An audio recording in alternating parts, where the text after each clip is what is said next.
नमस्कार. आता आपण आहोत कोपरे गावातील राष्ट्रपिता महात्मा गांधी यांच्या स्मारकापाशी. या आज महात्मा गांधींची पुण्यतिथी आहे आणि त्यानिमित्त कोंढे दावडेचे माजी उपसरपंच अतुलाप्पा दावडे असतील, त्रिमगांना मुकाश असतील यांच्या माध्यमातून महात्मा गांधींच्या पुतळ्याला अर्पण करून या ठिकाणी अभिवादन करण्यात आले. आप्पा, काय सांगाल? एकूणच आज महात्मा गांधींच्या पुण्यतिथीनिमित्त तुम्ही ही साफसफाई आणि पूजन केलंय, अभिवादन केलंय, काय?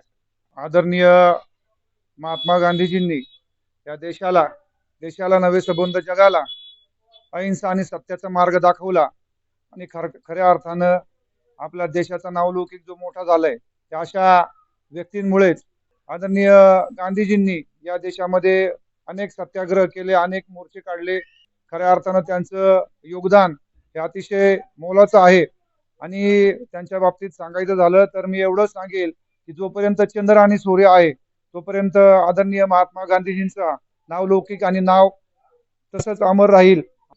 आणि त्यांनी जो स्वच्छतेचा आणि मार्ग दाखवला त्या स्वच्छतेच्या मार्गावरती देखील जाण्याची आज करोनाच्या काळामध्ये आपण पाहिलं की स्वच्छतेची सुद्धा किती आपल्याला गरज आहे. तर गांधीजींना या ठिकाणी त्यांच्या पुण्यतिथीनिमित्त आम्ही सर्व कोंढे धावडे, उत्तम नगर, शिवणे आणि न्यू कोपरे सर्व ग्रामस्थ त्यांना आजच्या या पुण्यतिथीनिमित्त अभिवादन करतो. धन्यवाद. त्र्यंबकांना मोकाश आहेत आपल्यासोबत. अण्णा, काय सांगाल ह्या पुतळ्याचं या ठिकाणी जे स्मारक झालं, कधी झालं, काय झालं, एकूणच त्याचा इतिहास काय सांगाल? या ठिकाणी कोपरेगाव हे इंडियातून वसाहतीत पुनर्वसन झाल्यानंतर त्यानंतर काही कालानंतर इथं महात्मा गांधींचा पुतळा उभारण्यात आला. तो नादुरुस्त झाल्यानंतर नवीनच गेल्या वर्षी या ठिकाणी हा पुतळा उभा करण्यात आला.